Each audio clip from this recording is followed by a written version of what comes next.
Before we begin the story, let us know where you're watching from by leaving a comment below. If you enjoy this video, don't forget to like and subscribe. Have a wonderful day. Enjoy the story.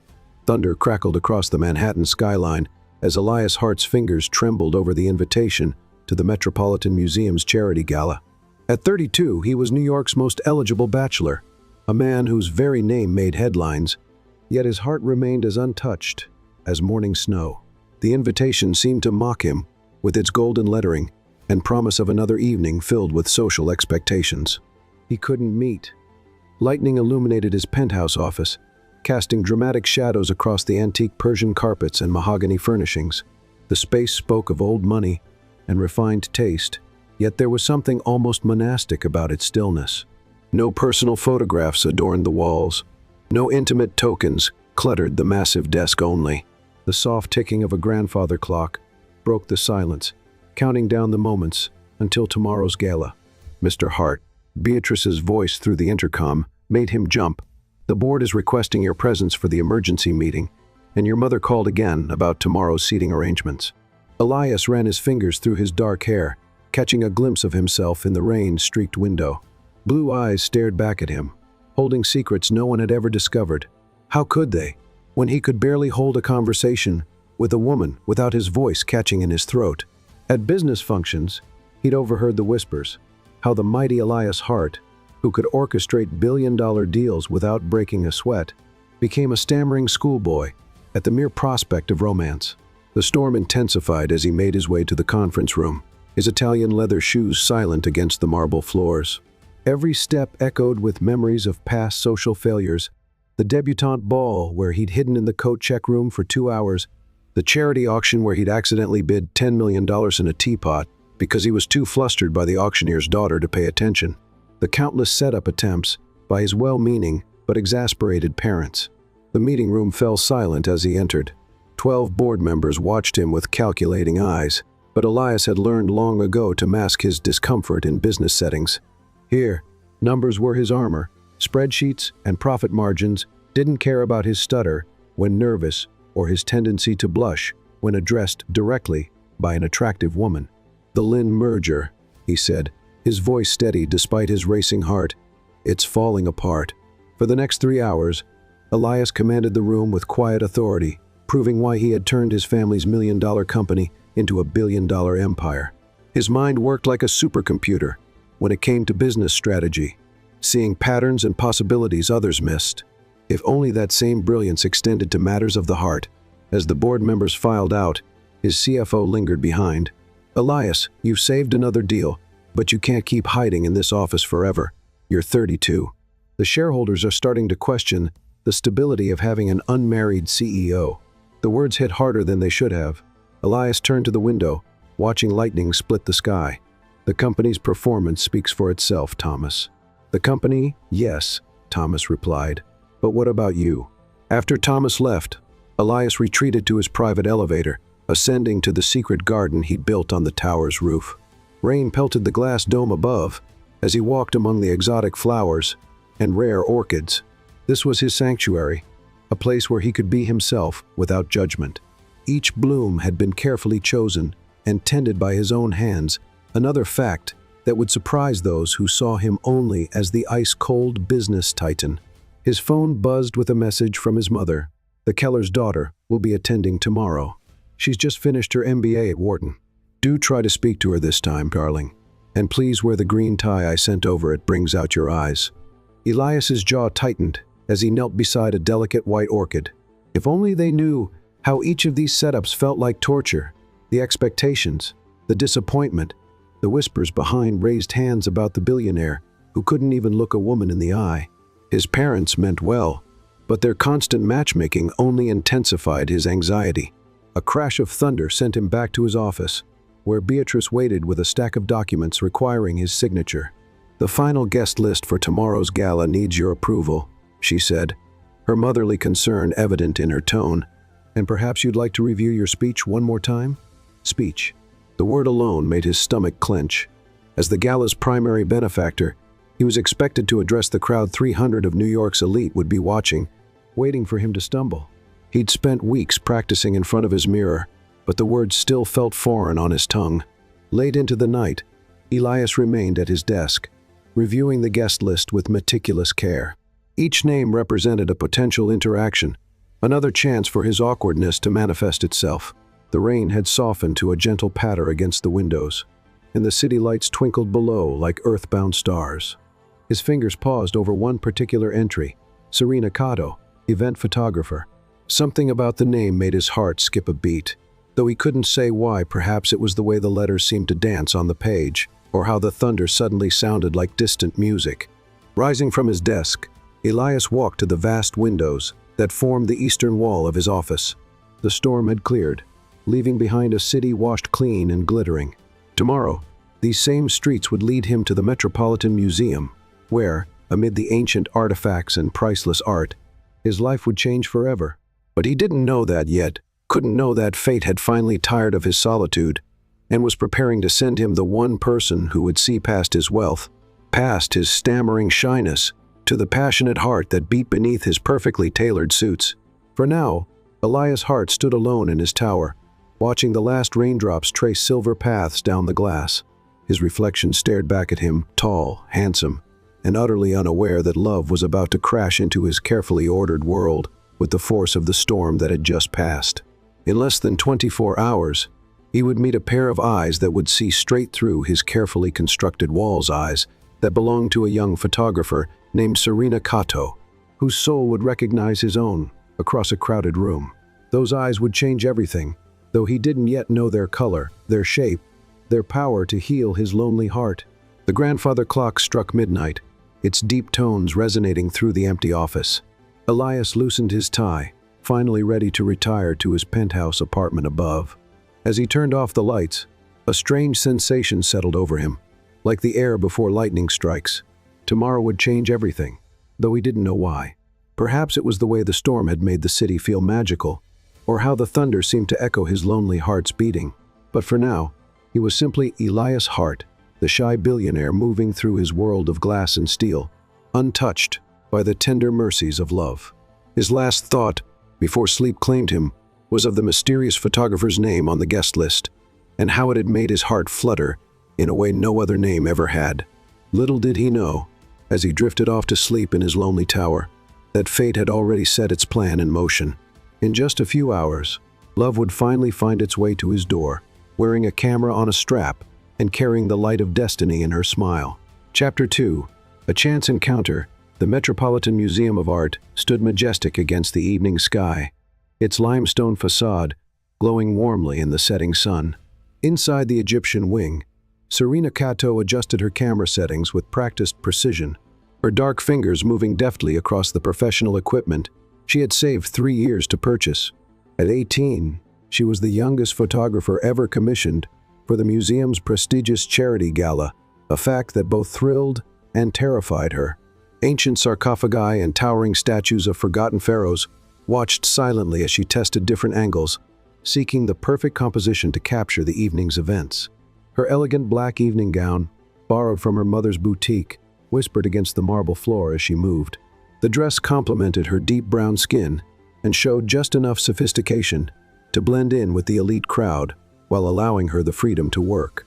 Miss Cato, a museum curator, approached, his bow tie slightly askew. The guest will be arriving shortly. Mr. Hart security team requests that you review the approved photography zones one final time.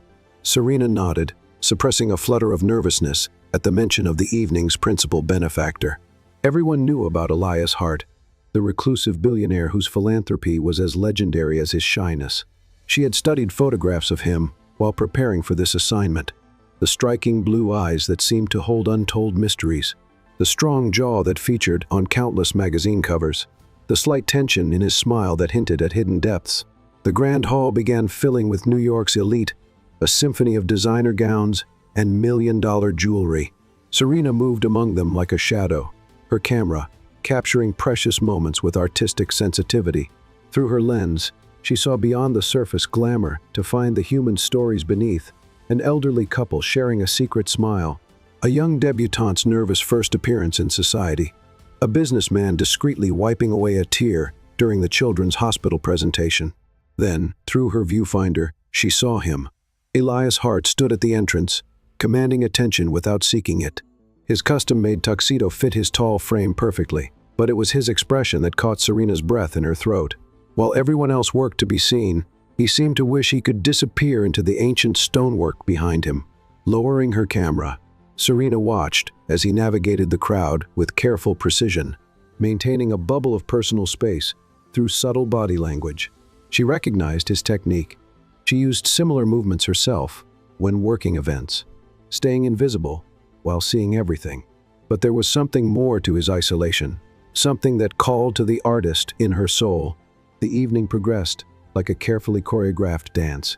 Serena photographed the formal presentations, the auction, the mingling of social circles that had existed for generations. Yet her lens kept finding its way back to Elias. She captured moments no one else seemed to notice. His gentle smile when speaking with a young patient from the children's hospital, his fingers nervously adjusting his cufflinks. When approached by eligible daughters of prominent families, the brief flash of loneliness in his eyes when he thought no one was watching. It happened during the chamber orchestra's performance of Debussy's Clair de Lune.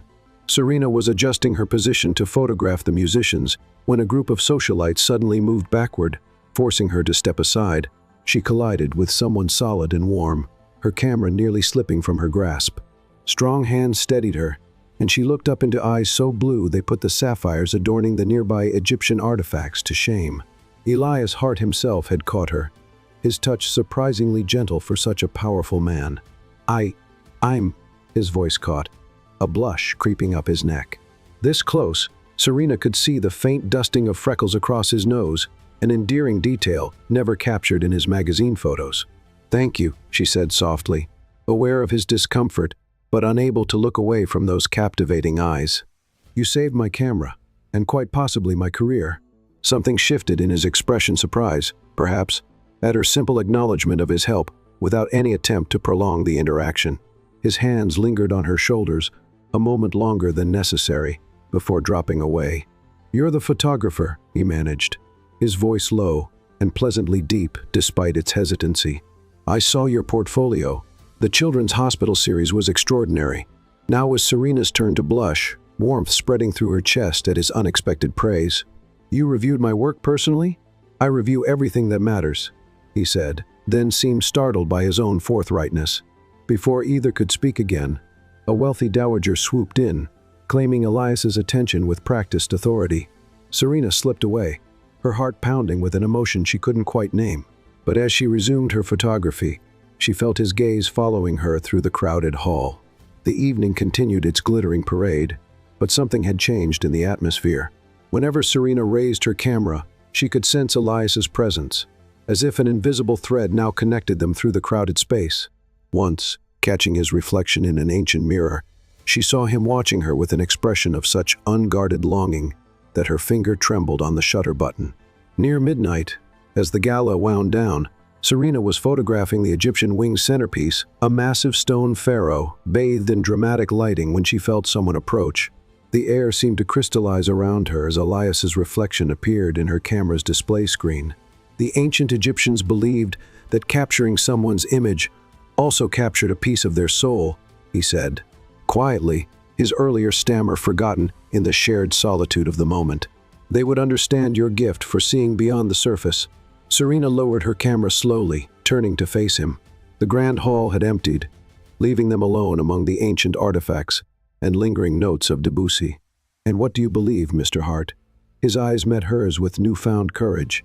"I believe some souls recognize each other across time and space, like they've been searching through ages as vast as these pyramids, waiting for the perfect moment to meet." The words hung between them like suspended starlight. Serena's breath caught at the poetry of his statement, so unexpected from a man known for his reticence. She saw in his face the same loneliness she had captured through her lens, but now it was illuminated by something else. Hope, perhaps, or the first glimmer of possibility. "Then perhaps," she said softly, her heart beating a rhythm as ancient as the stones surrounding them, "some moments are worth waiting many a year for." A ghost of a smile touched his lips, transforming his entire face. He opened his mouth to respond, but the spell was broken by the arrival of his waiting car service. Reality crashed back in, bringing with it all the social barriers and expectations that stood between a teenage photographer and New York's most eligible bachelor. "Good evening, Miss Cato," he said formally, though his eyes spoke volumes more. "Thank you for capturing the essence of tonight's event so beautifully." As he turned to leave, Serena raised her camera one final time, capturing the image of him walking away through the Egyptian wing. The photograph would later become one of her most celebrated works, a study in contrasts between ancient stone and modern man, between power and vulnerability, between loneliness and the promise of love. What she couldn't capture was the way her own heart seemed to follow him out into the New York night, or how the echoes of their brief encounter would reverberate through her dreams like the lingering notes of Clair de Lune. Little did either know that fate had only begun weaving their destinies together, using strands of chance and choice to create a tapestry as intricate as the hieroglyphs watching over their first meeting. For now, they parted ways, the shy billionaire and the young photographer, each carrying a piece of the other's soul, just as the ancient Egyptians would have understood. Chapter 3. Mistaken Identity. The Barnum Brothers' charity circus transformed Central Park into an enchanted realm that seemed to exist outside ordinary time.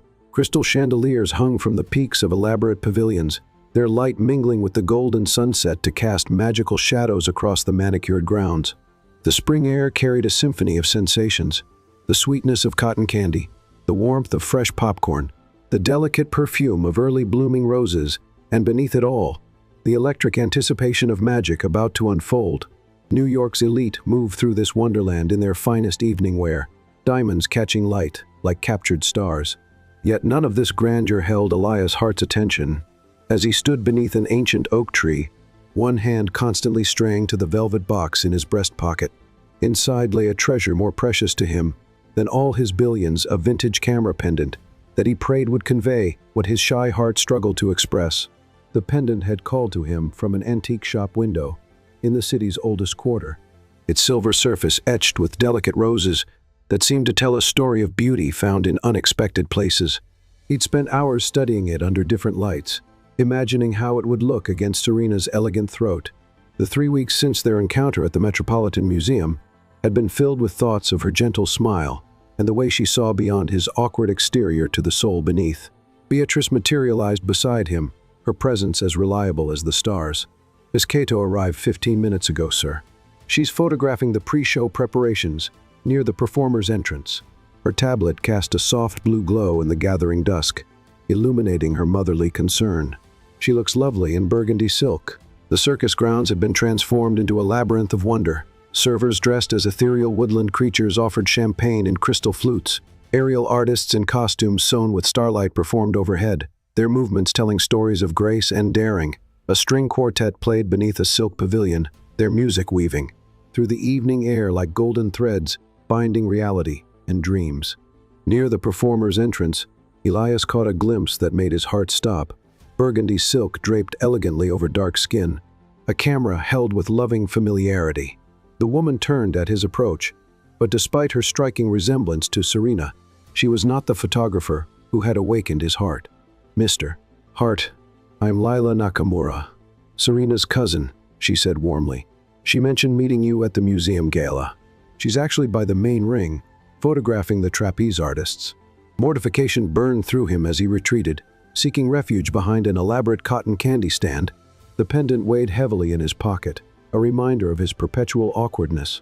Above him, acrobats spun through the twilight air, their sequined costumes throwing fractured light across the gathering crowd. The evening's performances began in earnest, but Elias noticed none of it. His eyes continuously searched for Serena among the spectators. Twice more, he approached women in burgundy silk, each mistaken identity chipping away at his fragile confidence. The second woman, a socialite named Abigail Pierce, seemed determined to prolong their interaction despite his stammered apologies. During intermission, he found solitude in a secluded garden area between the tents. Fairy lights twinkled in the trees overhead, creating patterns that reminded him of stars reflected in Serena's dark eyes. The sound of approaching footsteps made him tense, expecting another well-meaning but unwanted interaction. Mr. Hart. That voice, he knew that voice, had dreamed of its gentle cadence for weeks. Slowly he turned. Serena stood before him, her camera hanging at her side, burgundy silk floating around her like an artist's vision. The dress matched the ones worn by her cousin and the other women he'd mistaken for her, but on Serena, it seemed to come alive with an inner radiance that took his breath away. "I heard you've been looking for me," she said softly, amusement warming her tone, though apparently several other women had the honor of being mistaken for me first. Elias wished the ground would open and swallow him whole. "Miss Cato, I apologize for that is, I didn't mean to." "Please," she interrupted gently, stepping closer. "Call me Serena, and don't apologize. My cousin Lila told me how sweet you were, how you looked at her thinking she was me.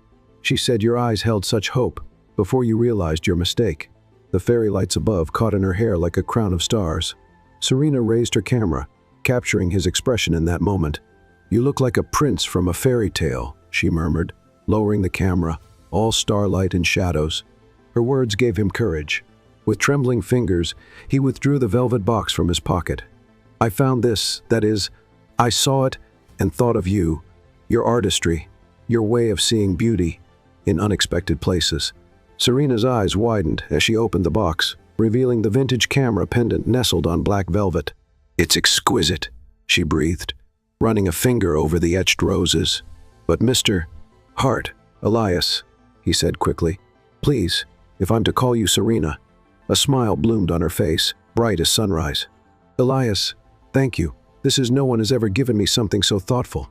Their fingers brushed as she lifted the pendant from its box, sending electricity racing through his veins. With trembling hands, he offered to help her put it on. She turned, presenting her neck, and the trust in that simple gesture nearly undid him. As he fastened the clasp, his fingers grazed the soft skin at her nape. Serena shivered slightly, and Elias fought the urge to draw her closer, to discover if her hair smelled as sweet as he imagined. Instead, he stepped back, maintaining the proper distance that society demanded between a billionaire and a young photographer. "It suits you perfectly," he managed, his voice rougher than he intended. Serena turned back to face him, one hand touching the pendant where it rested against her collarbone. In the distance, the circus music swelled, calling guests back for the second act, but neither moved to leave their enchanted garden. Might I escort you to watch the remaining performances?" Elias asked, finding courage in the way she smiled up at him. "I should be photographing them," she replied, but her hand remained on the pendant, though perhaps I could spare a few moments to see them simply as a spectator, with the right company.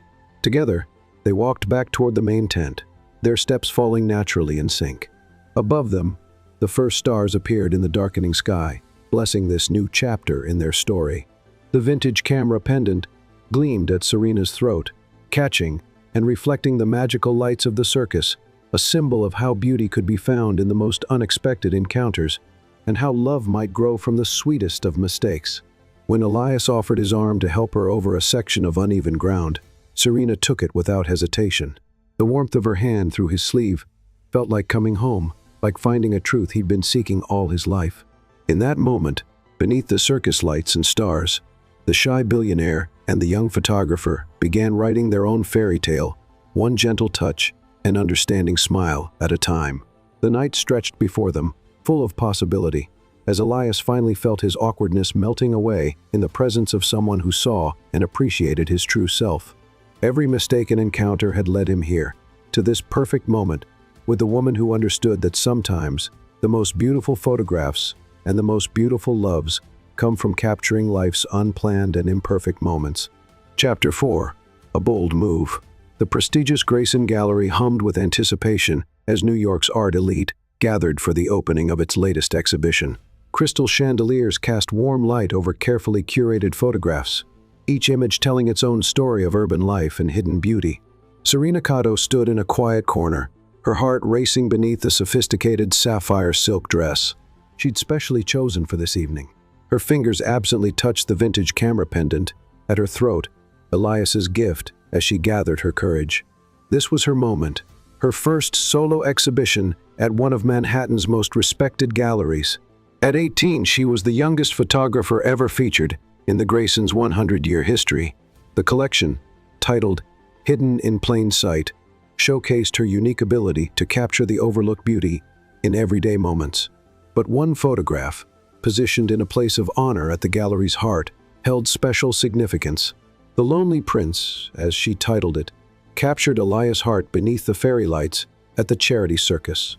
In the image, he stood in profile, starlight catching the silver threads of his jacket, while shadows played across his features. His expression held such vulnerable longing that viewers felt they were witnessing a private moment rather than viewing a photograph. The New York Times art critic had already praised it as a masterpiece of contemporary portraiture, revealing the human soul beneath the billionaire facade. Serena hadn't told Elias about the photograph. In the 3 weeks since the circus, she'd seen him only from afar at various charity events, each too crowded for meaningful interaction. But she'd noticed how his eyes sought her in every room, how his usual mask of professional detachment softened whenever their gazes met across the social divide. The gallery owner approached, champagne flute in hand. "Miss Cato, Mr. Hart's office confirmed his attendance tonight as our exhibition's principal patron. He'll want to tour the collection. Shall I arrange a private viewing before the main reception?" "No," Serena said softly, touching the pendant again for courage. "Let him discover it naturally. Art should speak for itself." The evening unfolded like a carefully choreographed dance. Distinguished guests arrived in waves, offering congratulations and discussing purchase prices that made Serena's head spin. Her parents, dressed in their finest, moved through the crowd with barely contained pride. Her father, a respected jazz musician, kept wiping tears from his eyes whenever he thought no one was looking. Then, at precisely 8, a ripple of whispers announced Elias's arrival. Serena's breath caught as she watched him enter, impeccable in a charcoal suit that emphasized his tall frame. His characteristic shyness was evident in the slight tension of his shoulders, the way he automatically sought the room's quieter corners. She observed through her photographer's eye, as he moved methodically through the exhibition, studying each image with genuine attention. His security detail maintained a discreet distance, allowing him the space to appreciate the art without interruption. When other guests attempted to approach, his assistant Beatrice smoothly intercepted them. Serena's heart thundered as Elias neared the gallery's central space. She'd positioned herself where she could witness his first reaction to the Lonely Prince while remaining unseen. Time seemed to slow as he rounded the final corner and came face to face with his own image. The change in his expression was subtle but profound. His eyes widened slightly, color rising in his cheeks as he recognized himself. He stepped closer, studying the interplay of light and shadow, the vulnerable humanity she'd captured in that unguarded moment. His fingers lifted as if to touch the frame, then dropped back to his side. "Do you always make your subjects look so luminous, or am I a special case?" Serena started she hadn't heard him approach, yet here he stood beside her, his voice low and intimate despite the crowded gallery. His eyes remained fixed on the photograph, but a slight smile played at the corners of his mouth. "Only the ones who shine from within," she answered softly, "though I admit the fairy lights helped." He turned to her then, and the intensity of his gaze made her breath catch. "You saw me," he said simply. "Not the wealth, not the reputation, not the awkward man who couldn't tell you apart from your cousin. You saw me." "I see you still," Serena replied, taking a deliberate step closer. The height difference between them meant she had to tilt her head back to maintain eye contact, but she didn't mind. From this angle, she could see the faint freckles across his nose that no magazine photo had ever captured. Around them, the gallery buzzed with conversation and movement, but they remained in their own private bubble of understanding. Elias's hand twitched at his side, as if fighting the urge to reach for her. "The critics are calling it a masterpiece," he said, his voice rougher than usual. "They say it reveals the soul beneath the facade. I wonder, what soul did you see when you took this photograph, Miss Cato?" "Serena," she corrected gently, "and I saw a man who holds himself apart, not from arrogance, but from a deep sensitivity to the world around him, a man who feels everything so intensely that he's built walls to protect his heart." She touched the pendant at her throat, drawing his attention to it. A man who notices delicate details and understands the language of unspoken things. Color bloomed higher in his cheeks, but he didn't look away. And what would this man need to do to prove worthy of such insight? Serena's heart soared at his words, at the tentative hope in his expression. This was her moment to be bold, to bridge the gap between them. "You might start by joining me for a private tour of the exhibition, away from the crowds and cameras, just two people sharing their perspectives on art and life, and the beauty of unexpected moments." For a breathless second, she feared she'd been too forward. Then Elias's smile bloomed, transforming his entire face. "I would be honored," he said softly, offering his arm with endearing formality. As they moved through the gallery together, Serena shared the stories behind each photograph.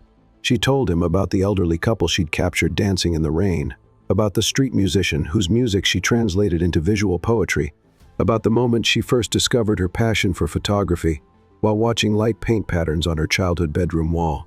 Elias listened with rapt attention, asking thoughtful questions that revealed his own artistic sensitivity. When they reached a photograph of dawn breaking over the city, he surprised her with his insight. "The composition reminds me of Turner's later works," he said, gesturing to the interplay of light and shadow, "the way you've captured that moment between darkness and daybreak, when anything seems possible." "You know art history?" Serena asked, delighted by this new facet of him. A slight blush colored his cheeks. Yes. I studied it at university, though I never told my parents. They wanted me focused entirely on business and finance." "What else don't people know about you, Elias Hart?" His eyes met hers with startling intensity. "Would you like to find out?" The question hung between them, weighted with possibility. Serena was acutely aware of their position in a quiet corner of the gallery, partially hidden from view by a large abstract sculpture. The security detail had maintained their distance, and most guests were gathered in the main reception area. "Yes," she said simply. "I would like that very much." Elias's hand found hers, his touch sending electricity racing through her veins.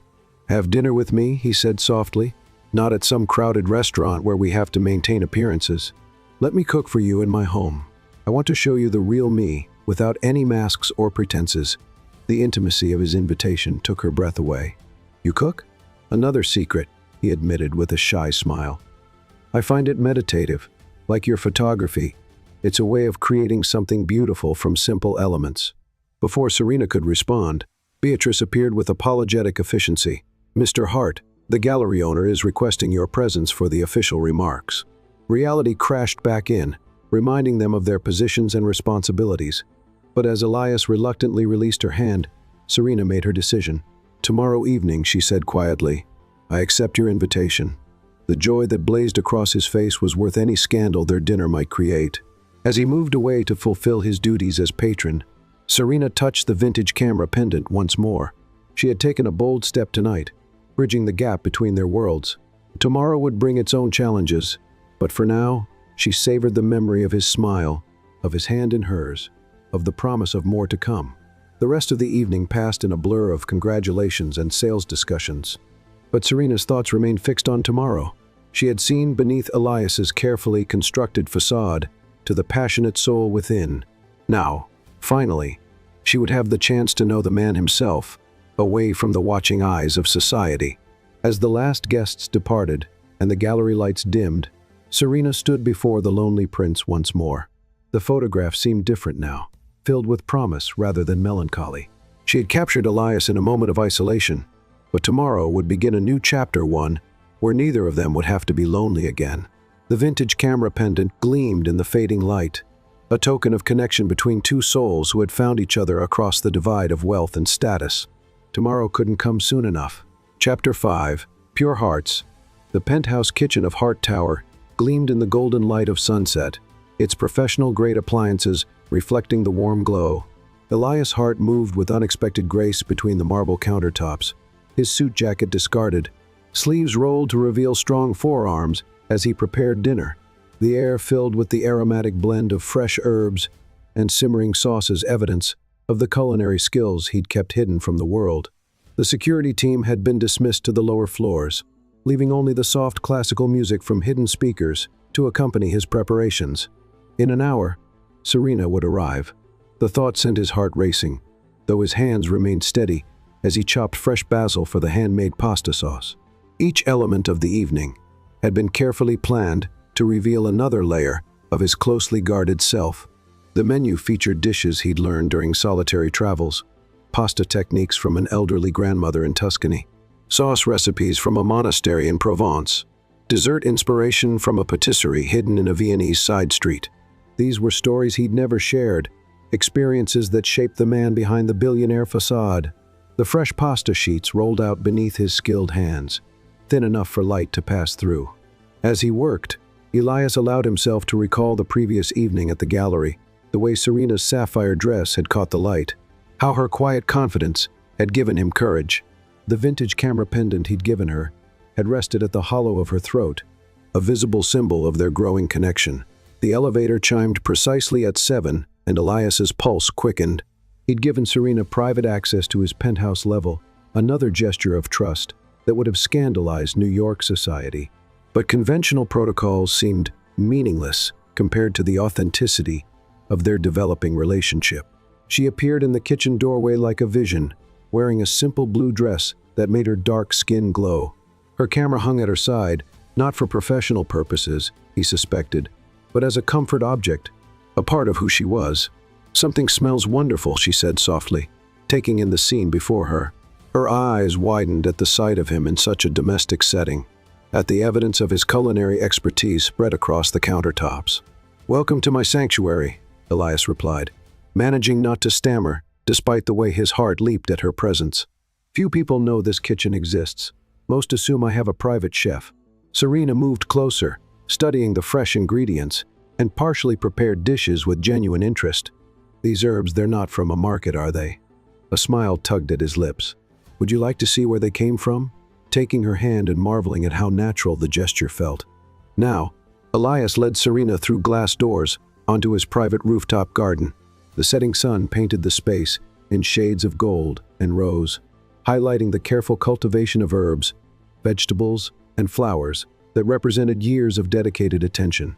"It's beautiful," Serena breathed, releasing his hand to explore.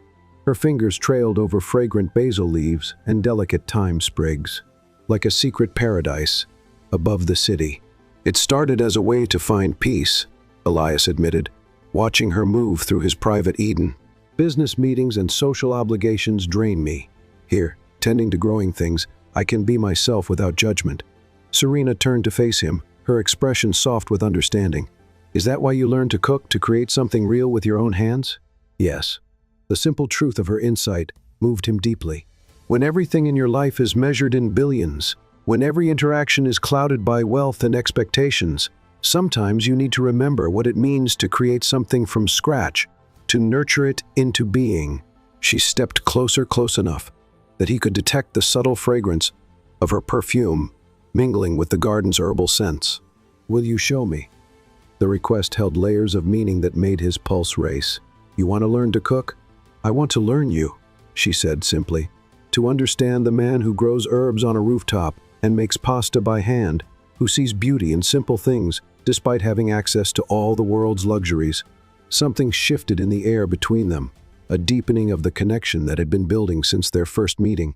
Elias found himself reaching for her hand again, marveling at how perfectly it fit in his. "Then let's begin with the basics," he said softly, leading her back to the kitchen. What followed was an evening unlike any either had experienced. Elias taught Serena the proper way to roll pasta dough, their fingers brushing as he guided her movements. She proved a quick study, her photographer's eye for detail translating well to culinary arts. When flour dusted her cheek, he found the courage to brush it away, letting his fingers linger against her soft skin. They worked together in comfortable harmony, preparing each element of the meal while sharing stories of their lives. Serena told him about growing up in a household filled with music and art, about the first camera her father gave her, about her dreams of capturing moments that would otherwise go unseen. Elias found himself opening up about his lonely childhood in the family mansion, about finding solace in art history books and secret cooking lessons with the household staff. As the pasta sauce simmered, Serena raised her camera. "May I? This light is extraordinary." Elias nodded, for once not feeling self-conscious about being photographed. He continued preparing the garnishes while she captured candid moments, his hands deftly chopping herbs, the steam rising from the pasta pot, the interplay of sunset light through the wine glasses he'd set out. "You're different here," she observed, lowering the camera, "more free." "You make me feel free," he admitted quietly, "like I don't have to hide behind walls of wealth and propriety." Their eyes met across the kitchen island, the air between them charged with unspoken possibilities. Serena set her camera aside and moved around the counter to stand before him. "Then don't hide," she whispered, reaching up to touch his cheek. Be the man I see when I look through my lens, the one with soil under his nails from tending herbs, with flour on his rolled-up sleeves, with passion in his heart for creating beautiful things. Elias covered her hand with his own, turning his face to press a kiss to her palm. The gesture was both innocent and intensely intimate, a perfect expression of their unique connection. The timer chimed, breaking the moment, but not the mood. Together, they plated the meal, handmade tagliatelle with herbs and wild mushrooms, dressed with a sauce that had simmered to perfection. Elias led Serena not to the formal dining room, but to a cozy nook in the garden, where he'd set up an intimate table surrounded by twinkling lights. "It's like the circus garden," Serena noted, touching the vintage camera pendant at her throat. "But this time, we're not hiding from the world. We're just us." "Just us," Elias agreed, holding her chair with old-world courtesy. The meal was extraordinary, but it was the conversation that made the evening magical. They talked for hours, sharing dreams and fears, laughing over childhood memories, discovering the countless ways their souls aligned, despite their different backgrounds. When Serena described her vision for future photography projects, Elias found himself offering not just financial backing, but creative insights that revealed his deep understanding of art. As the night air cooled, Elias draped his jacket over Serena's shoulders. The gesture brought them closer, and suddenly the air between them crackled with awareness. The twinkling lights reflected in her eyes as she looked up at him, and Elias felt his perpetual shyness melt away in the warmth of her gaze. "Serena," he whispered, her name a prayer on his lips. "May I?" "Yes," she breathed, rising on her toes to meet him halfway. Their first kiss was gentle, tentative, a sweet exploration of newfound territory. Elias's hands trembled as they framed her face, but there was no awkwardness in the way their lips met, no hesitation in how they moved together. When they finally parted, both were breathing unevenly, transformed by the intensity of the connection they'd forged. "I never knew," Elias murmured, resting his forehead against hers. "I never knew it could be like this." "Like what?" Serena's fingers curled into his shirt, holding him close. "Like coming home," he said simply. "Like finding a piece of myself I didn't know was missing." She smiled, and the radiance of it outshone all the twinkling lights in the garden. "Then perhaps we should consider this just the beginning." As they stood together under the stars, surrounded by the herbs and flowers he'd tenderly cultivated, Elias marveled at how this young photographer had unlocked the chambers of his heart so effortlessly. His shyness, his wealth, his carefully constructed walls, none of it mattered in the face of their pure and growing love. The city stretched out below them, a tapestry of lights and shadows, but their world had narrowed to this rooftop garden, to the miracle of two hearts beating in synchrony, to the promise of more evenings, filled with cooking and conversation, with understanding and acceptance, with kisses that tasted of hope and possibility. When Serena finally left that night, carried down to her waiting car in his private elevator, both knew that everything had changed. Their hearts, once guarded for different reasons, had found safe harbor in each other. The shy billionaire and the sensitive photographer had discovered something rare and precious, a love based not on wealth or status, but on the pure recognition of kindred souls. Chapter 6. The Proposal. The Metropolitan Museum stood silent in the pre-dawn darkness, its magnificent facade illuminated only by the soft glow of security lights. Elias Hart approached the employee entrance, his heart thundering beneath his impeccably tailored suit. In his pocket, a small velvet box held the culmination of 3 months of secret preparation, a ring as unique as the woman he hoped would wear it. The museum's director greeted him personally, accepting the cashier's check that had secured this unprecedented private access. As they walked through the darkened Egyptian wing, Elias's mind drifted to that first magical evening when he'd met Serena in this very hall. How fitting that their story should come full circle here. For the past week, teams had worked through the night, transforming the space according to his vision. 10,000 white roses filled the ancient hall, their perfume mingling with the mysterious scent of antiquity. Tiny lights twinkled among the blooms like earthbound stars, creating an ethereal atmosphere that bridged past and present.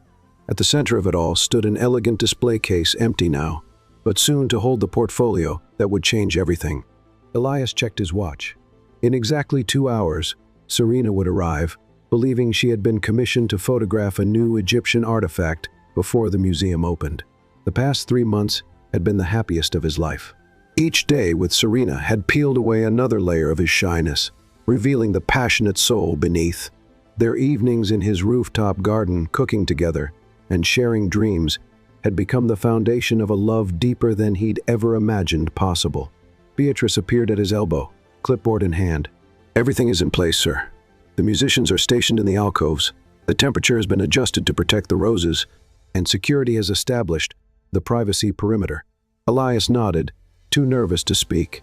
In his 32 years, he had negotiated billion-dollar deals without breaking a sweat. But this morning, his hands trembled as he adjusted his tie. "She'll say yes," Beatrice said softly, her usual professional demeanor softening with maternal affection. "Anyone who sees you together knows this is meant to be." The next hour passed in a blur of final preparations. Elias inspected every detail, the precise arrangement of roses, the angle of lighting that would illuminate Serena's path through the gallery, the ancient Egyptian love poems he'd had inscribed in gold leaf on silk banners hung between the columns. At precisely 6:45, his phone buzzed with a message from security. Serena had arrived.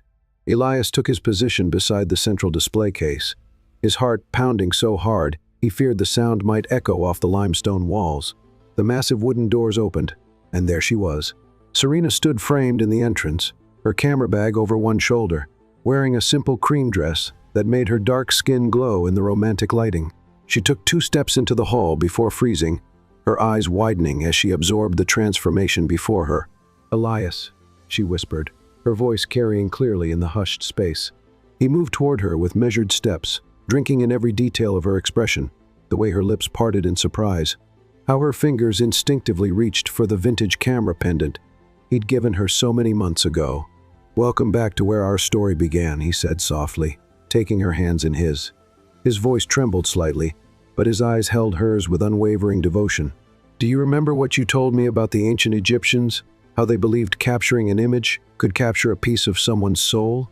Serena nodded, tears already gathering in her eyes as understanding dawned. "You captured my soul that first night," Elias continued, his thumb brushing over her knuckles. "Not just in your photograph, but in the way you saw past all my walls to the man beneath. You gave me the courage to be myself, to believe that my heart was worth sharing." From hidden alcoves, the string quartet began playing Clair de Lune, the same piece that had been playing during their first touch. The music floated through the rose-scented air like a benediction. "These past 3 months have been a revelation," he said, leading her slowly through the garden of white roses. "Every day with you shows me new possibilities, new depths of feeling I never knew existed. You've taught me that true strength lies not in hiding one's heart, but in having the courage to share it freely." They reached the central display case, where a leather portfolio lay on white silk. "Open it," Elias whispered. With trembling fingers, Serena lifted the portfolio's cover. Inside lay photographs, dozens of them, but not the ancient artifacts she'd expected. Instead, she found images of herself, taken secretly over the past months, laughing in his rooftop garden, concentrating as she adjusted her camera settings, sleeping peacefully in a patch of sunlight during their picnic in Central Park. Each photo captured a moment of natural beauty, of unguarded joy. "You've spent your life capturing the beauty others miss," Elias said softly. "Let me show you how beautiful you are through my eyes." The final page held a single image, Elias himself, looking at Serena with such naked adoration that it took her breath away. Beatrice had taken the photograph during an unguarded moment at his last charity gala. As Serena stared at the picture, Elias sank to one knee beside her. The velvet box opened with a soft snap, revealing a ring that made her gasp. The central stone was not a traditional diamond, but a rare, color-changing alexandrite, surrounded by tiny diamonds set to look like camera aperture blades. "Serena Cato," he said, his voice steady despite the tears in his eyes, "you've taught me that love isn't about perfection, it's about seeing the beauty in our imperfections and choosing to embrace them together. Every day with you makes me want to be a better man, to live up to the way you see me through your lens." The string quartet swelled, and 10,000 roses seemed to hold their breath as Elias spoke the words he'd rehearsed countless times. "Will you marry me? Will you continue capturing our story together, building a life filled with all the beauty and truth and passion that you've awakened in my heart?" Serena's tears fell freely now, sparkling like diamonds in the ethereal lighting. "Yes," she whispered. Then louder, "Yes, with all my heart, yes." The ring slid perfectly onto her finger. He'd secretly measured her hand while she slept during their garden picnic. As he rose, Serena surprised him by pulling him into a deep kiss, pouring all her love and joy into the connection. For once, Elias forgot to be shy, forgot about propriety and social expectations. He lifted her off her feet, spinning them both among the roses as their laughter echoed off the ancient stones. When he finally set her down, Serena couldn't stop staring at the ring. "It changes color," she marveled, watching the stone shift from deep blue to rich violet as it caught different angles of light. "Like your photographs," Elias explained, brushing away her happy tears with gentle fingers, finding beauty in changing perspectives, revealing different truths, depending on how the light strikes. He hesitated, then added softly, "Like how you've changed me, helping me find colors in life I never knew existed." The sun had begun to rise, sending rays of golden light through the museum's high windows. The beams caught the roses and crystal chandeliers, creating rainbow prisms that danced around them like blessings. In that moment, surrounded by flowers and light and the echoes of their joy, Elias and Serena began writing the next chapter of their story. Beatrice appeared briefly to offer champagne, then tactfully withdrew, leaving the newly engaged couple to savor their private paradise. As they toasted their future, Serena suddenly laughed. "What is it, my love?" Elias asked, still marveling at how easily terms of endearment now fell from his once shy lips. "I was just thinking," she said, her eyes sparkling with mischief and joy, "that for a man who could barely speak to women 3 months ago, you certainly know how to make a spectacular proposal." Elias gathered her close, breathing in the sweet scent of her hair mingled with rose perfume. "You make me brave," he whispered. "You make me want to shout my love from every rooftop in Manhattan." "Save some declarations for the wedding," Serena teased, then grew serious. "Although, speaking of that, your family," he silenced her concern with a tender kiss. "You are my family now," he said firmly. "Everything else will fall into place." As the morning light grew stronger, they remained in their private Eden, planning their future between kisses and sips of champagne. The ancient Egyptian artifacts stood silent witness to their joy, perhaps remembering other lovers who had sworn eternal devotion within these walls. Later, photographs of the proposal would grace the society pages Elias had arranged for a discreet professional photographer to document the moment, but the most precious image was one. Serena captured herself, their intertwined hands resting among white rose petals, the Alexandrite ring catching the light, transforming ordinary morning sun into something magical. Just like their love had transformed a shy billionaire and a young photographer into something extraordinary, 2 hearts beating as one, ready to face whatever challenges lay ahead, secure in the knowledge that they had found their perfect match in an imperfect world. Chapter 7. Family Tensions. The Hart family estate loomed against the autumn sky, its limestone facade gleaming like polished bone in the morning light. Serena stood beside Elias at the grand entrance, her hand tucked into his arm. The Alexandrite engagement ring caught the sunlight, shifting from deep blue to violet, a reminder of the love that had brought them to this moment and the challenges that lay ahead. Winston, the elderly butler, who had served 3 generations of Harts, opened the massive oak doors with practiced ceremony. His face remained carefully neutral, though decades of service had taught him to read the undercurrents of family drama. He had witnessed countless society marriages, arranged alliances between old money families. This, a genuine love match between the shy heir and a young photographer, was unprecedented. "Welcome home, Mr. Hart," Winston intoned formally, then added with the slightest softening of his voice, "Miss Cato." The entrance hall soared 3 stories high, crowned by a crystal chandelier that had once graced a European palace. Serena's artistic eye appreciated the interplay of light and shadow, the way morning sun painted Baroque patterns across the marble floors. Yet she also noticed the subtle tensions, how the maids averted their eyes, how the footmen's shoulders stiffened as they passed. Victoria Hart's appearance was timed for maximum dramatic effect. She descended the grand staircase like a queen approaching her throne, every silver hair arranged with military precision, her Chanel suit an armor of propriety and privilege. Behind her came Edward Hart, his distinguished features arranged in careful neutrality that spoke volumes about years of choosing peace over confrontation. "Darling," Victoria said, air kissing Elias's cheeks, while her eyes assessed Serena with the cold calculation of a general surveying enemy territory. "We've had the East Wing prepared for your stay." Her gaze slid past Serena, as if she were invisible. "Winston will show your guest to one of the garden rooms."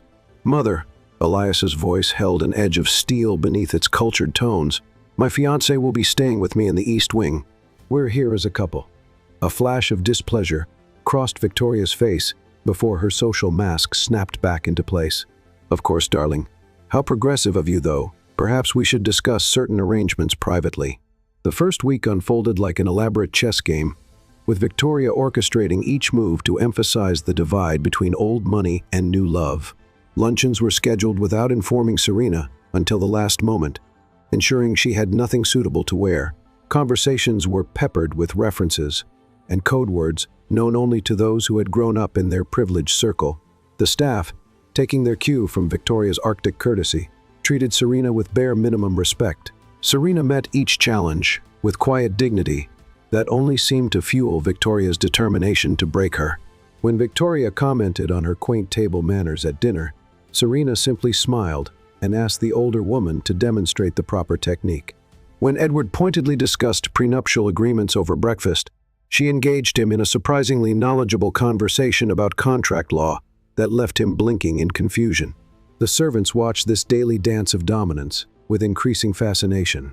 They had witnessed Victoria's campaigns against previous, unsuitable attachments, had seen wealthy socialites flee the estate in tears, but Serena was different. She met cold courtesy with genuine warmth, responded to exclusion with inclusion. The turning point with the staff came one morning when they found her in the kitchen at dawn, preparing her father's special Sunday breakfast, spiced French toast with caramelized bananas. Mrs. Langley, the cook who had served the family for 20 years, watched suspiciously until Serena offered her a taste and asked about the history of the estate's culinary traditions. Soon, the kitchen became Serena's sanctuary within the fortress of formality. She learned the servants' stories, remembered their children's names, showed genuine interest in their lives beyond service. Slowly, the staff's frosty reserve began to thaw, though they maintained proper distance whenever Victoria might observe them. Elias watched his fiancée navigate these treacherous waters with growing admiration and guilt. Each night, as they retired to their wing of the mansion, he held her closer, whispering apologies for his family's behavior. But Serena simply kissed him and said, "They're scared of change. We'll show them there's nothing to fear."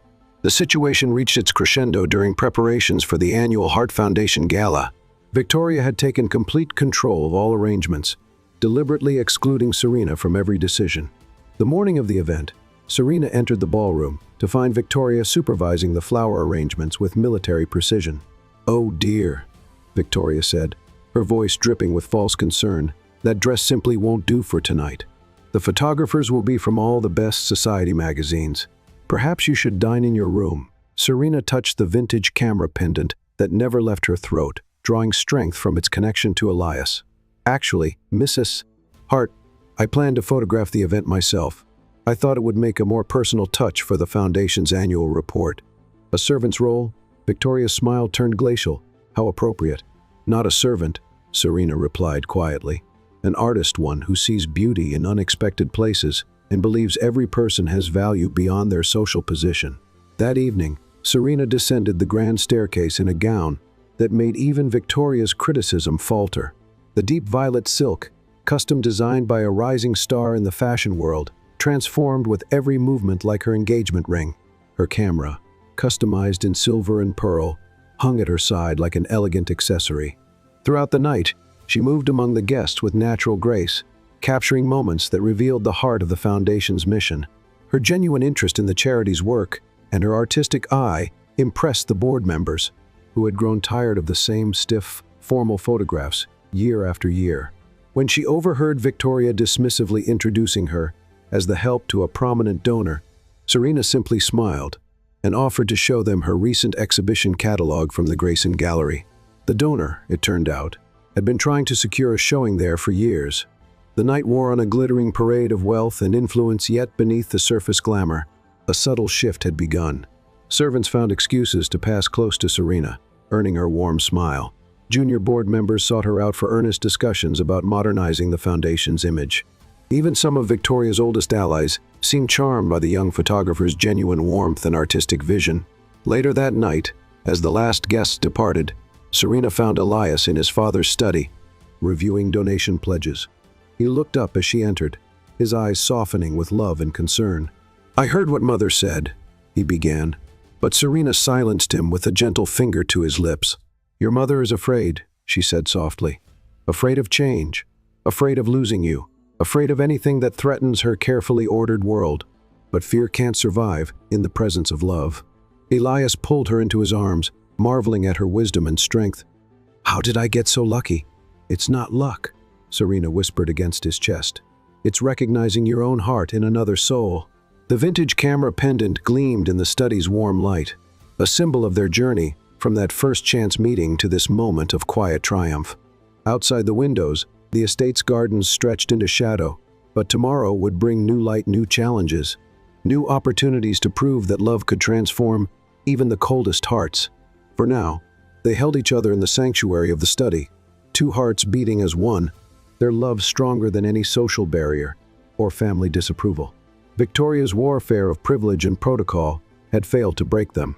Instead, it had revealed the true nobility of Serena's spirit, not in her ability to meet cruelty with cruelty, but in her grace to rise above it with unwavering love and dignity. Chapter 8. The plot rain lashed against the windows of the Hart estate as Victoria Hart presided over a clandestine meeting in her private drawing room. Ancient mahogany paneling absorbed the golden light from crystal sconces, casting deep shadows that seemed to move with sinister purpose. The grandfather clock struck midnight, its deep tones echoing through corridors that had witnessed generations of family secrets. Around Victoria's Louis, the 14th desk, gathered a select group of conspirators. Leonard, the head of security, whose loyalty had been purchased with generous bonuses over 2 decades. Miss S. Harrow, her social secretary, who had orchestrated countless character assassinations in New York's highest circles.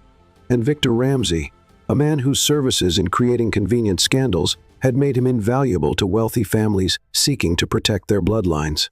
"The situation has become untenable," Victoria pronounced, her voice as cold as the rain outside. "My son has lost all perspective over this photographer.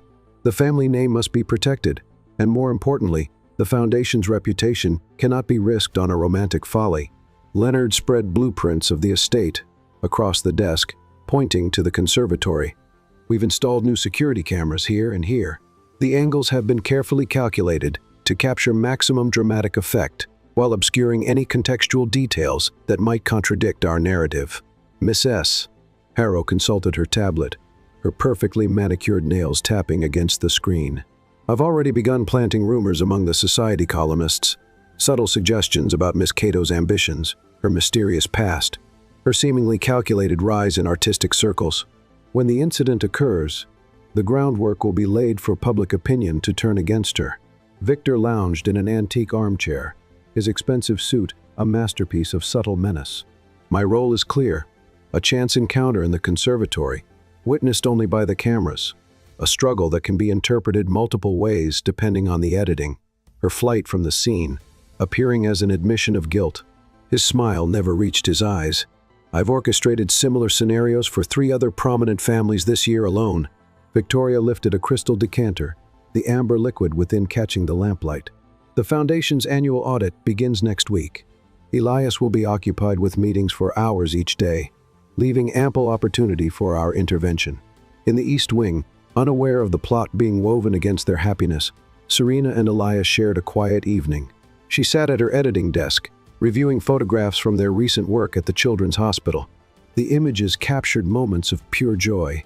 Young patients learning to express themselves through art, Elias's natural gentleness as he helped them hold cameras with trembling hands, the transformation of sterile hospital rooms into galleries of hope.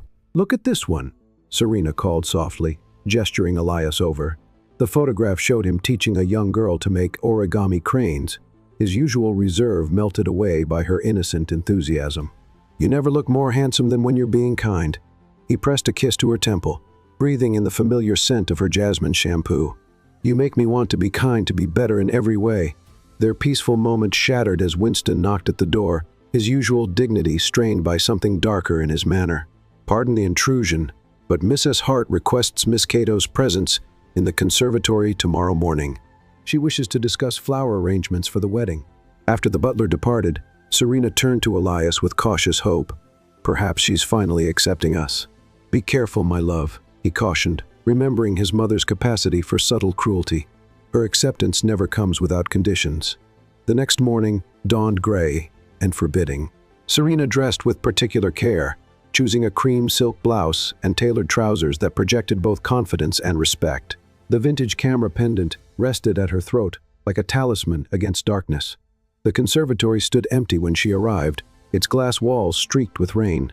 Exotic flowers released heady perfume into the humid air, making her feel slightly dizzy as she waited. Serena noticed new security cameras in the corners, unusual additions to what had always been a private family space. Minutes stretched into an hour. No Victoria, no wedding discussion.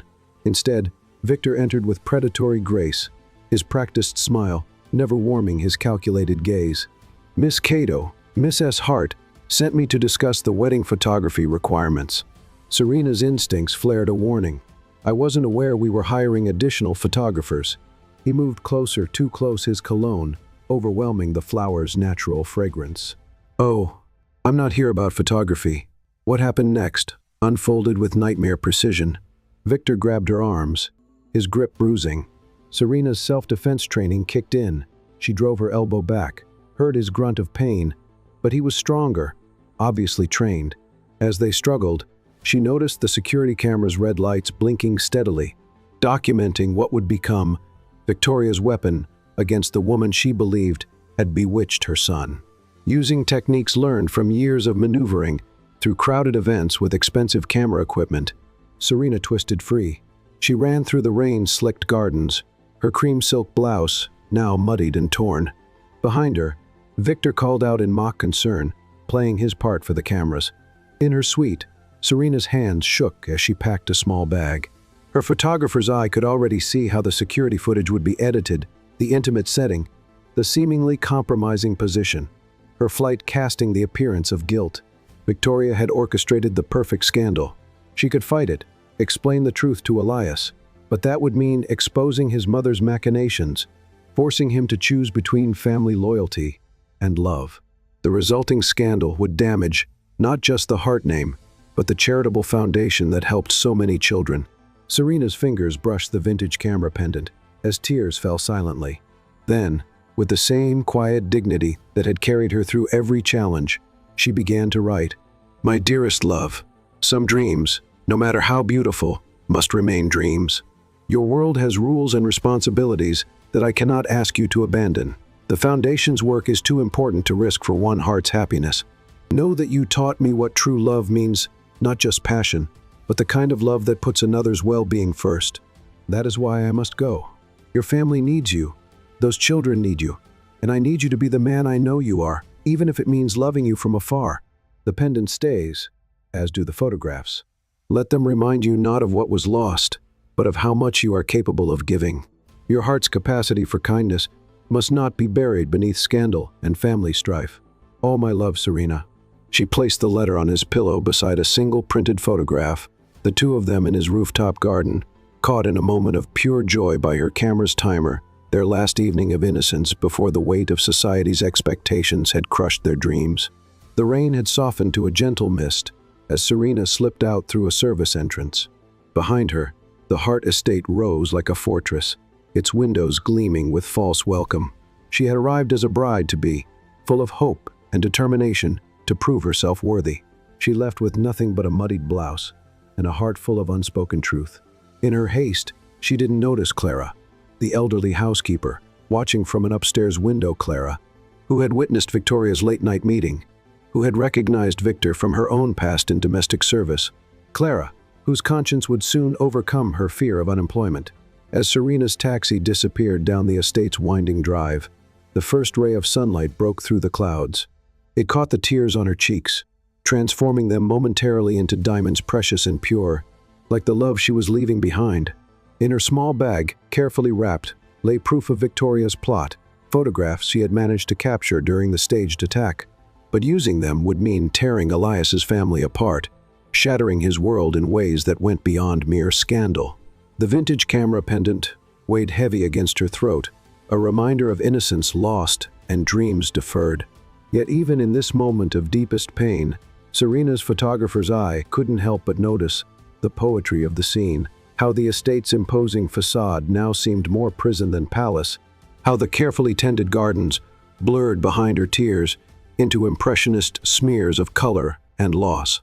Love, in its purest form, sometimes meant walking away so that others could remain whole. This was the final photograph in their album of happiness, not captured on film, but etched forever in her heart, the day she chose his well-being over her own dreams, proving that true love transcends even the bonds of togetherness. Chapter 9. Truth revealed, the heart estate descended into shadows as evening approached. Elias stood motionless in his private study, Serena's letter crushed in his trembling hand. The words blurred before his eyes, each sentence a dagger to his heart. Outside, thunder rolled across the darkening sky, an echo of the storm raging within him. Clara, the elderly housekeeper who had served the family for 30 years, knocked softly at the door. Her weathered face bore the weight of a truth she could no longer contain. "Mr. Elias," she said, her voice barely above a whisper, "there's something you must know." The security footage played on his laptop, showing the conservatory from multiple angles. Elias watched with growing horror as the scene unfolded. The hired man's calculated approach, Serena's defensive struggle, her desperate flight through the rain. But it was the timestamp that drew his attention precisely, when his mother had insisted on reviewing charity proposals with him in his office, ensuring he would be unavailable. "Your mother arranged it," Clara confirmed, her hands twisting her apron. "The cameras were installed the night before." The man, I recognized him. He works for a private security firm that specializes in creating scandals for wealthy families who want to prevent unsuitable marriages. Elias's fingers traced the edge of his desk, finding the small notch where Serena had accidentally bumped her camera during their last evening together. The memory of her laugh, bright and unrestrained, contrasted sharply with the brutality he had just witnessed. "How long have you known?" His voice emerged rough with suppressed emotion. "I overheard the planning meeting last night. Your mother," Mr. Leonard from security. "And that man," Clara's voice faltered. "I should have warned Miss Serena, but I was afraid. Your mother made it clear that anyone who interfered would be immediately dismissed. At my age, finding new employment, you're doing the right thing now," Elias said quietly. "That's what matters." Rising from his desk, Elias moved to the window. The garden where he and Serena had shared so many precious moments lay drenched in rain. His reflection stared back at him, no longer the shy, uncertain man she had first met, but someone transformed by love and now by righteous anger. "Where is my mother?" "In the blue drawing room, sir. She's meeting with the wedding planner to cancel all arrangements." Elias's jaw tightened. "Have Winston bring everyone to the main hall, every staff member, every security guard, everyone who witnessed or participated in this scheme, and call Mr. Grayson from legal." As Clara hurried to fulfill his instructions, Elias retrieved something from his safe, a leather portfolio containing documents he had prepared months ago but never thought he'd need to use. His father had always warned him to be prepared for any eventuality in business. How ironic that this lesson would be applied to family matters. The main hall filled slowly with nervous staff members. Victoria arrived last, her expression shifting from annoyance to concern as she took in the assembled crowd and her son's rigid posture at the foot of the grand staircase. "Darling, what's the meaning of this theatrical display? I thought we'd agreed to handle the unfortunate situation with your former fiancé discreetly." "Agreed?" Elias's voice cut through the hall like steel. "The way you agreed with the man you hired to assault her? The way you agreed to destroy security footage that might show the truth?" Victoria's face paled, but she maintained her composure. "I did what was necessary to protect this family, to protect you from a fortune hunter who taught me the meaning of real love," Elias interrupted. "Who showed me that true nobility comes from actions, not ancestry. Who faced every slight, every calculated insult with grace and dignity, while you plotted like a character from a Victorian melodrama." He opened the portfolio, removing several documents.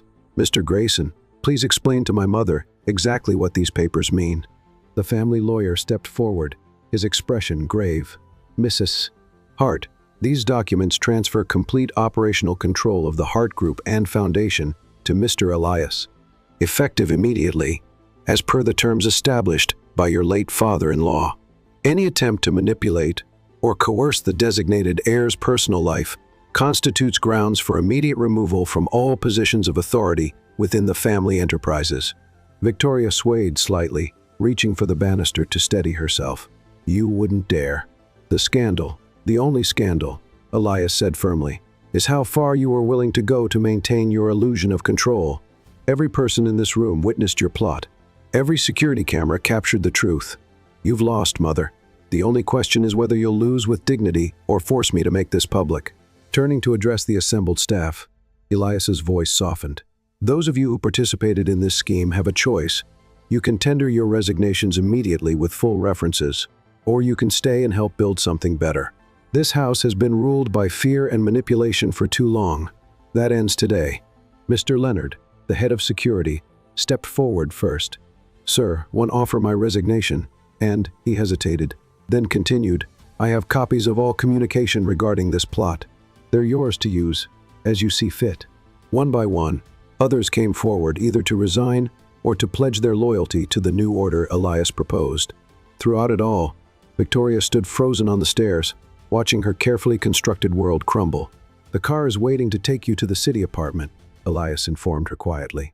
You'll maintain your social position and public role in the foundation, but your days of controlling this family are over. As Victoria was led away by Winston, Clara approached Elias with tears in her eyes.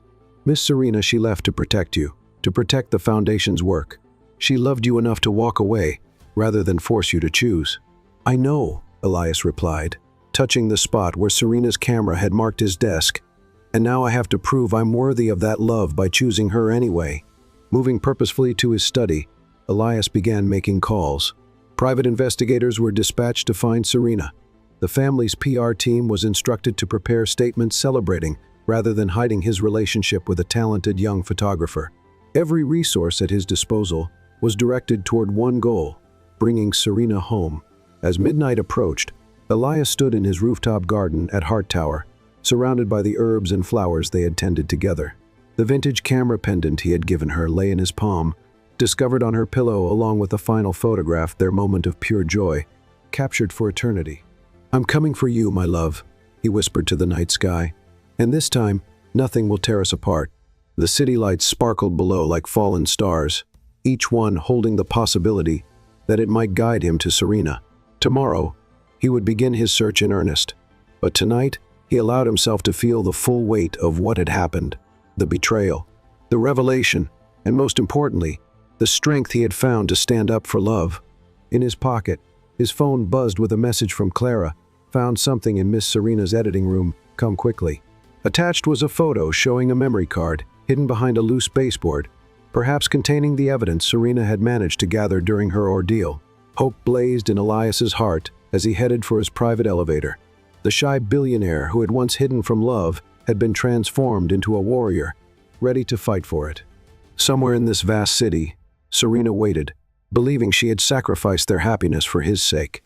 He would show her that true love was worth fighting for, worth changing for, worth turning the world upside down to preserve. Chapter 10. Reconciliation. The small photography studio in Brooklyn seemed a world away from the opulent Hart estate. Serena moved mechanically through her daily tasks, editing wedding photographs for clients who still believed in happy endings. 3 weeks had passed since she had walked away from her own chance at happiness, though each hour felt like an eternity. The afternoon light filtered through industrial windows, casting long shadows across her workspace. Her camera equipment, once a source of joy, now felt heavy with memories of moments she could never recapture. The absence of the vintage camera pendant at her throat was a constant reminder of what she had sacrificed. The bell above the door chimed, signaling a client's arrival. We're closed for appointments, Serena called, without looking up from her editing screen, where a bride's radiant smile seemed to mock her own loss. I'm not here for an appointment. That voice, Serena's hands froze over her keyboard as Elias's reflection appeared in her darkened monitor. She turned slowly, hardly daring to believe he was real. He stood in the doorway, his usual impeccable appearance slightly disheveled, as if he had been searching for hours. In his hands, he held the memory card she had hidden in the editing room, her insurance against Victoria's schemes, though she had never intended to use it.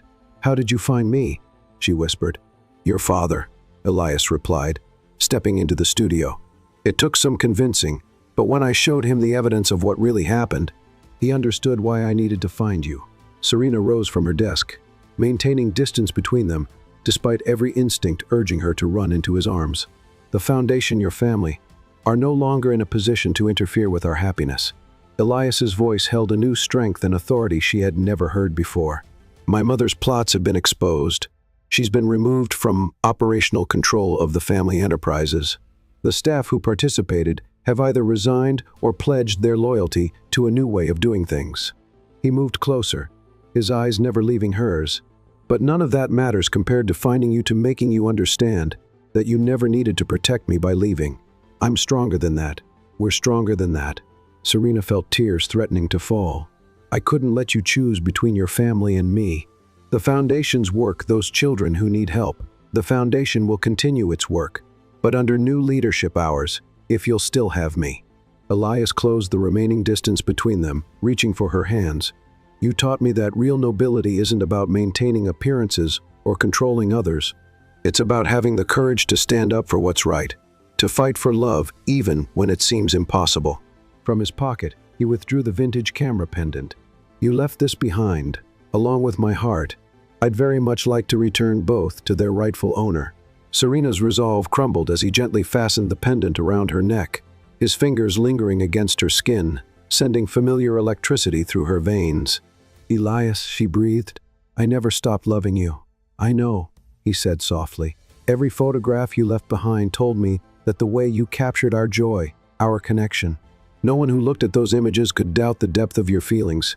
He cupped her face in his hands, his touch infinitely tender. "But I need you to understand something. I'm not the same man who let fear and family expectations rule his life.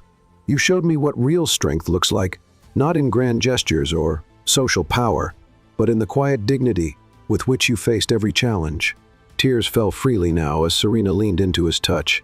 "I was so afraid that exposing your mother's plot would destroy everything you'd built." "You protected me," Elias acknowledged. "Now let me protect you. Let me show you that our love is worth fighting for, worth changing for, worth turning the world upside down to preserve." He sank to his knees before her, pulling a familiar velvet box from his pocket. Inside, her engagement ring caught the afternoon light, its alexandrite stone shifting from deep blue to violet, just like their love story.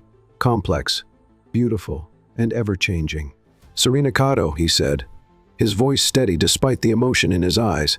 "I'm asking you again, not as the shy billionaire bound by social constraints, but as the man you helped me become. Marry me. Build a life with me. Let's use our combined strength to create something beautiful in photography, in philanthropy, in love." She pulled him to his feet, her heart overflowing. "Yes," she whispered against his lips. "Always yes." Their kiss was a homecoming, a healing, a new beginning. When they finally parted, Elias rested his forehead against hers. "I have something else for you," he murmured. From his briefcase, he withdrew a large envelope. Inside were preliminary plans for a new children's art foundation, combining their passions, her photography program for underprivileged youth, his business acumen, and resources. The first page bore both their names as co-directors. "See," he said softly, "we don't have to choose between love and duty. We can build something greater together than either of us could achieve alone." Serena traced their names on the document, seeing the future unfold before them. "Like the photographs I take, finding beauty in unexpected places, revealing the extraordinary in the ordinary. Nothing about our love is ordinary," Elias smiled, pulling her close again, "and I intend to spend the rest of my life proving that to you." The afternoon light painted them in gold as they stood in her modest studio, two hearts beating as one. Outside, the city continued its eternal rhythm, but within these walls, time stood still as love triumphed over prejudice. Trust overcame fear, and two souls found their way back to each other. The vintage camera pendant gleamed at Serena's throat, no longer a reminder of what was lost, but a symbol of what had been found. A love strong enough to overcome any obstacle, to bridge any divide, to transform both lovers into their best selves.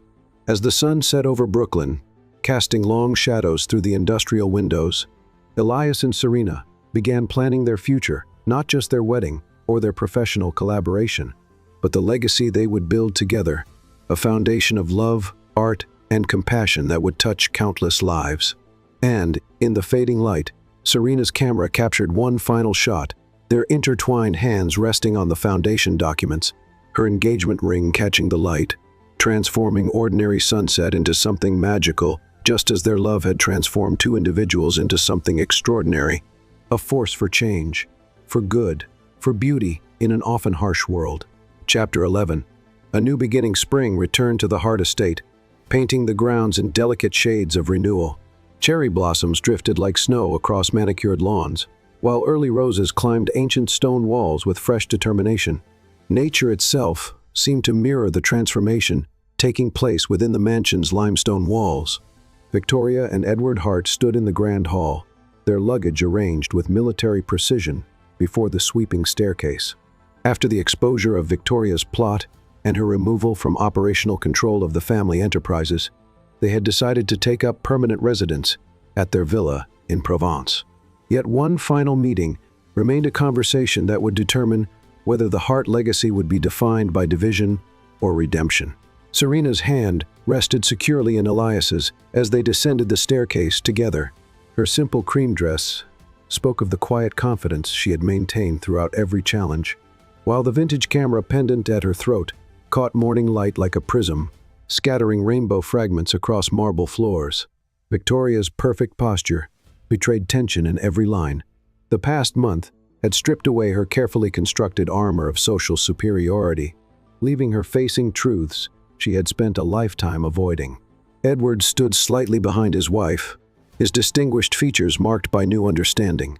"Mother, father," Elias said formally, "before you depart, Serena has something to say."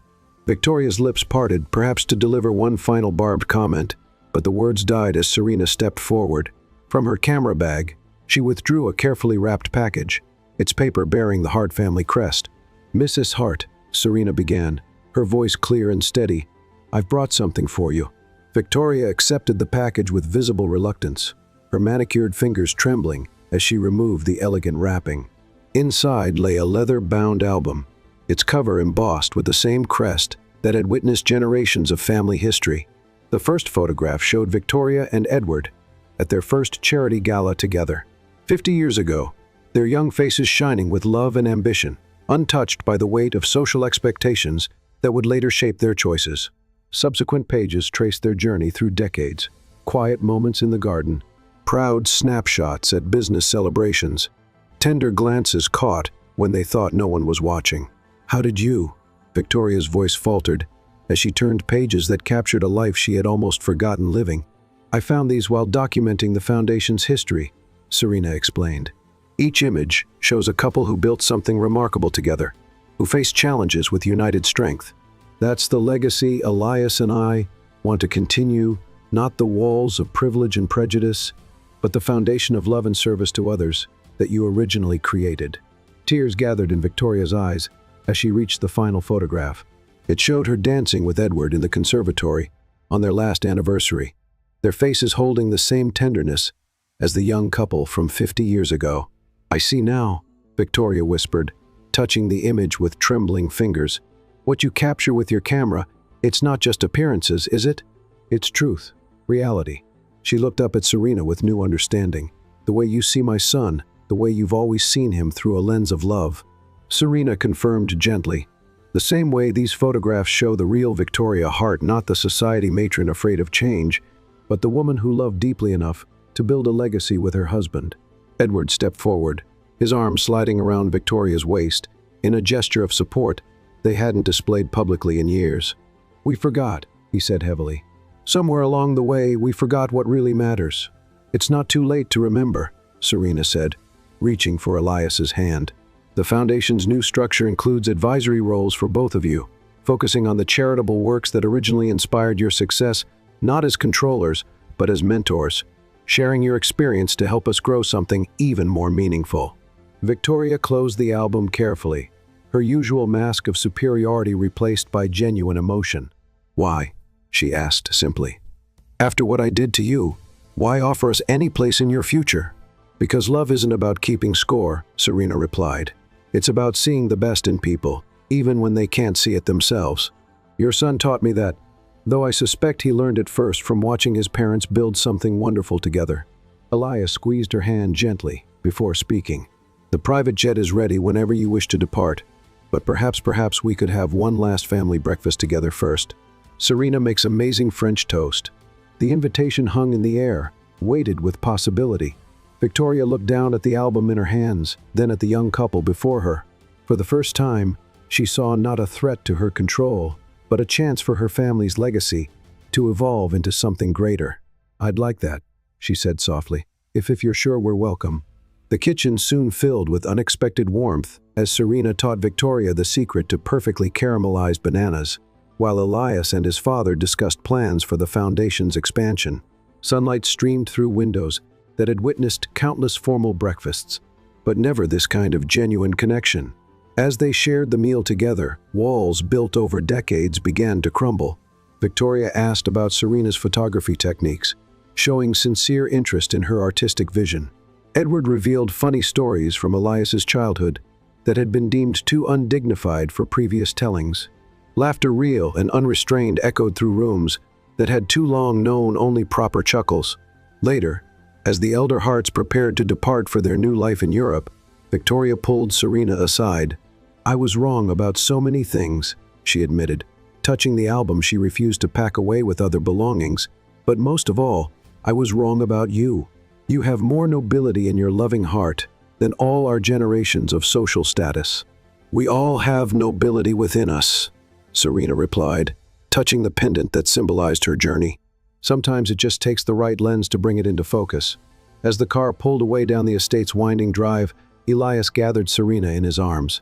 "You amaze me," he murmured into her hair. "Your capacity for forgiveness, for seeing beauty in broken things and helping them become whole again." Serena turned in his embrace, reaching up to trace his beloved features. Nothing is ever truly broken when love is the force holding it together. Your parents just needed to be reminded of that. Together, they walked through the mansion that would soon become not just a family home, but the headquarters of their expanded foundation. Each room held memories of past pain, now transformed by forgiveness into opportunities for growth. The conservatory, once the site of Victoria's cruel plot, would become a teaching space for young photographers. The formal gardens would host art therapy sessions for children from the hospital. "We'll fill these halls with love and creativity," Serena said, her photographer's eye already seeing the potential in every space. "The next generation of hearts will grow up knowing that true worth lies not in preserving old ways, but in finding new paths to help others." A spring breeze carried cherry blossoms through open windows, nature's blessing on their plans for renewal. The vintage camera pendant gleamed at Serena's throat, reflecting light onto walls that had witnessed generations of heart history. Now, those same walls would witness something new, a legacy built not on privilege and protocol, but on love's profound power to transform hearts and heal wounds. As evening painted the sky in shades of promise, Elias and Serena stood in their rooftop garden, surrounded by herbs and flowers that symbolized their own growth together. Below them, the estate stretched out like a kingdom ready for renaissance.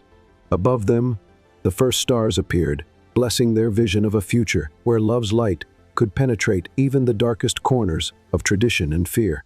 The shy billionaire and the sensitive photographer had discovered something rare and precious, the ability to see beyond surfaces to the truth beneath, to find beauty in unexpected places, and to believe in love's power to change not just two lives, but an entire legacy. Chapter 12. Love triumphant expanded ending moonlight painted silver paths across the Hart Estate's east wing as Elias led Serena up the winding staircase to their private chambers. The Foundation's gala had been a triumph, marking not just their professional success, but the complete transformation of the Hart legacy. Her cream silk gown whispered against the marble steps, while his hand, at the small of her back, guided her with tender possessiveness. Their suite had been transformed in their absence. Hundreds of candles cast golden light across the antique furnishings, their flames dancing in the evening breeze from open balcony doors. Rose petals created a fragrant carpet leading to their bedroom, their deep red a striking contrast against cream carpets. "When did you arrange this?" Serena asked softly, touching the vintage camera pendant at her throat. "I have my secrets," Elias murmured, drawing her into his arms, though I suspect Beatrice had a hand in the execution. The night air carried the scent of blooming jasmine from their rooftop garden, mingling with the rose's perfume. In the distance, the last notes of music from the gala drifted up a romantic melody that seemed written for this moment. "Dance with me," Elias said, one hand settling at her waist while the other clasped hers against his heart. "Here in our sanctuary, just the two of us." They moved together in perfect harmony, their bodies finding the natural rhythm they had discovered in every aspect of their relationship. Serena's head rested against his chest, where she could hear the strong, steady beating of his heart. "Do you remember the first time we danced?" she asked, smiling at the memory. "At the museum gala, when you were so shy you could barely look at me. And now I can't take my eyes off you," he replied, his voice deepening with emotion. "You've transformed me. My love taught me that true strength lies not in hiding one's heart, but in having the courage to share it freely." Serena lifted her face to his, moonlight catching the happy tears in her eyes. "And you've shown me that love isn't about fitting into someone else's world. It's about creating our own." Their kiss was tender at first, a gentle acknowledgement of their journey together. But as Elias's hands tightened at her waist, as Serena's fingers threaded through his hair, the passion that had always simmered between them blazed to life. He lifted her into his arms, carrying her through the rose-strewn path to their bedroom. Candles cast intimate shadows across the silk sheets, transforming their private space into something magical. "My beautiful photographer," Elias whispered, setting her gently on her feet. "Let me show you how much I love you." His fingers traced the delicate line of her neck, following the chain of her pendant down to where it rested against her collarbone. Serena shivered at his touch, her own hands moving to loosen his tie. "My shy billionaire," she breathed against his lips, not so shy anymore. Their coming together was both tender and passionate, a perfect expression of the journey that had brought them to this moment. Every touch held meaning, every kiss carried the weight of their shared history and the promise of their future. The moonlight blessed their union, turning skin to silver and shadows to silk.